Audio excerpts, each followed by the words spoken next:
의원님 질의해 주시기 바랍니다. 네, 후보자님, 후보자님께 제가 행위 유형의 허위사실 공표죄에 대해서 서면 질의를 드렸었는데 이것의 존폐나 제도 개선 과제에 대해서 여기에 대해서 입법 정책적으로 결정할 일이다라는 답변을 주셨어요. 어떻게 보면 가장 안전한 답변이라고도 할 수 있을 것 같은데 대법원이 사회적 약자 편에선 소신 판결을 많이 하신 분이다 이렇게 좀 강조를 해서 어떤 최소한의 소신 답변이 나오지 않을까 기대를 했는데 좀 아쉬웠습니다. 여기서도 같은 답변을 반복하시겠습니까? 예, 기본적으로는 답변드린 내용을 답변 드릴 수밖에 없다고 생각을 하고 있고 좀 입법적인 사항이 강한 부분이라서 그런 답변을 드렸다는 걸 좀 이해해 주시면 네, 감사하겠습니다. 후보자님의 의견에 대해서 이렇게 저희가 입법을 국회에서 하게 되더라도 선관위원을 포함해서 여러 의견들을 듣고 입법에 대한 논의를 하는 것이기 때문에 의견을 여쭤보는 거다라고 이해해 주시고 답변을 해주시면 좋을 것 같습니다. 저는 최소한 이 행위 유형에 대한 허위사실 공표죄는 폐지해야 된다라고 생각하는데요. 이유는 크게 두 가지입니다. 첫 번째 이유는 이 행위 유형의 허위사실 공표죄가 선관위나 검찰 같은 수사기관들의 관심법에 따라서 수사나 고발, 그리고 기소가 이루어질 여지가 너무 크다라는 것입니다. 예를 들면 지난 대선에서 내란 수괴 혐의로 지금 구속되어 있는 윤석열 대통령이 TV 토론에 나와서 이렇게 말했습니다. 2010년에 제가 결혼하기 전에 이 양반이 골드만삭스 출신이라고 해서 한 4달 정도 맡겼는데 손실이 났다. 손실을 봐서 저희 집사람은 거기서 안 되겠다 해서 돈을 빼고 그 사람하고는 절연을 했다. 이렇게 이야기를 했어요. 근데 검찰이 재판 과정에서 제출한 그 한국거래소 자료를 보면 김건희 13억 9천만 원, 최은순 9억 원 합쳐서 김건희 여사의 모녀가 23억을 번 것으로 드러났습니다. 그 다음에 이 김건희 씨가 이 씨와 절연을 했다라는 것도 거짓임을 밝히는 녹취록이 재판 과정에서 드러나기도 했습니다.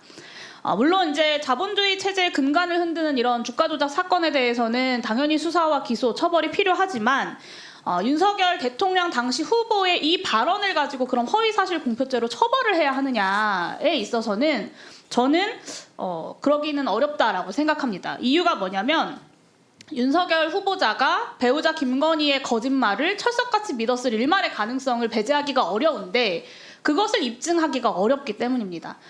사실 대부분의 형사범죄에서는 고의를 필수적인 구성 요건으로 한다고 알고 있는데 이 거짓 발언에 적용되는 행위 유형 허위사실 공표죄는 이 고의성을 입증하는 것이 너무나 어렵고 사실상 불가능합니다. 그래서 선관위나 검찰의 어떤 자의적인 법 적용 여지가 너무 크고 정치 검찰에 그리고 선거에서 승리한 자의 어떤 정치 보복의 도구로 활용될 가능성도 몹시 큽니다. 저는 그래서 이 행위 유형의 허위사실 공표죄에 이런 심각한 문제들이 있다고 생각하고 제도 개선이 필요하다고 생각하시는데 동의하시나요? 예, 그 점에는 동의합니다. 네. 이 두 번째 이유는요. 그 대통령 선거에서 법 적용을 놓고 당선자와 낙선자 사이에 발생하는 심각한 불공정 때문입니다. 후보자 윤석열도 이 발언으로 허위사실 공표죄로 고발은 됐습니다만 불소추 특권 때문에 기소와 재판은커녕 사실 수사도 이루어지지 않고 있는 상황이고 불소추 특권이 아니더라도 대통령에게 허위사실 공표죄를 적용한다 검찰이 수사기관이라고 하는 건 사실 정치적으로 불가능한 일이죠.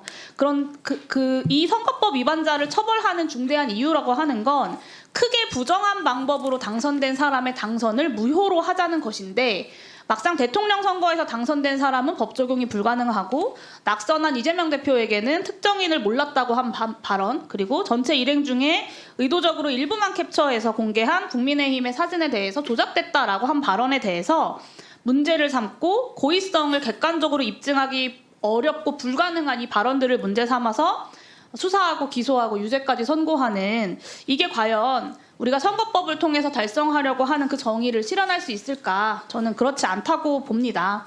오늘 그 제도 개선의 필요성에 공감을 해주셨기 때문에 위원으로 취임하셔서 선관위 차원에서 이 허위사실 공표죄의 제도 개선책에 대해서 좀 고민을 하고 대책을 마련해 주시기를 요청드립니다. 그렇게 하시겠습니까? 예, 그렇게 하도록 하겠습니다. 네.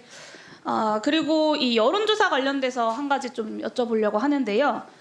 선관위의 선거 여론조사 기준은 주관적 판단이나 편견이 개입된 어휘나 표현, 특정 정당 또는 후보자에 관한 허위 사실, 긍정적, 부정적 이미지를 유발하는 내용을 금지하고 있습니다.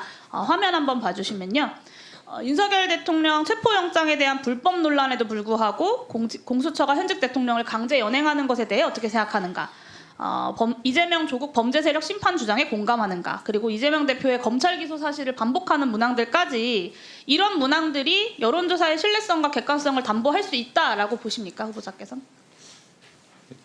지금 뭐 이걸 놓고 제가 지금 구체적으로 어떤 말씀을 드리기는 쉽지는 않은 것 같습니다. 근데 어쨌든 여론조사 결과가 선거에 미치는 영향이 상당하다고 생각을 하기 때문에 그 공정한 여론조사가 굉장히 중요하다는 점에는 저도 동의하고 있습니다. 네, 여기 보시면 후보자께서 또 이렇게 애매하게 답변을 주셨는데 불법 논란이라고 하는 한쪽의 논란만 반영해서 질문을 하고 있어요. 그리고 이재명, 조국 두 정당의 대표가 범죄 세력이다라고 하는 주관적인 판단이 개입이 됐고 불필요하게 검찰 기소 사실을 강조를 해서 부정적 이미지를 유발하고 있습니다. 저는 전형적인 불공정 여론조사의 사례라고 봅니다. 근데 중앙선관위에서 이런 문항으로 여론조사를 한 여론조사 업체 코프라에 대한 이의 신청을 기각했습니다. 이렇게 신뢰성과 객관성을 침해하는 문항으로 보수 과표집을 유도하고 있는 행위에 대해서 선관위가 최소한의 시정 조치조차 하지 않은 겁니다. 이런 상황이기 때문에 여론조사가 극우 세력들의 여론조작 도구로 전락했다라는 평가까지 나오는 겁니다. 물론 유권자들의 알 권리를 위해서 여론조사 규제 자체는 최소한으로 이루어져야겠지만 이렇게 명백히 선거 여론조사 기준을 위배하는 불공정 여론조사에 대해서는 중선관위가 엄중하고 단호하게 대처해야 하지 않겠습니까, 후보자님? 예, 뭐 그 점에는 저도 동의를 하고 있습니다. 네.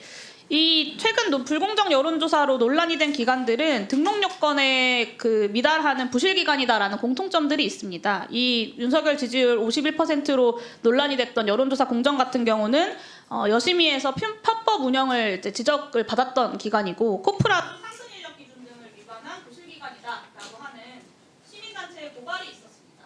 이런 부실한 여론조사 기관들을 계속 방치하면 제2, 제3의 명태균 게이트가 발생할 겁니다. 명태균 씨 같은 경우는 전문 분석 인력을 한 명도 갖추지 않고 미등록 여론조사 업체를 운영을 했고 수차례 벌금형과 경고 처분을 받고서도 계속 여론조작을 시도를 했습니다. 그러니까 선관위가 등록 요건을 제대로 점검하지 않고 등록 취소와 관련된 규제들을 강화하지 않았기 때문에 여론조작 범죄들이 반복돼 왔다라고 평가할 수밖에 없을 것 같습니다.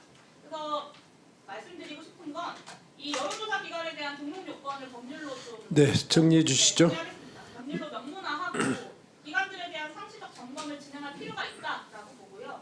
이 등록 취소된 기관에 대한 영업 정지나 혹은 재취업 금지 같은 규제 강화도 같이 진행이 되어야 되겠다라고 생각하는데요. 여기에 대해서 후보자 입장 부탁드립니다. 위원님께서 지적하신 내용은 유념하고 그 부분에 대해서도 세심히 살펴보도록 하겠습니다.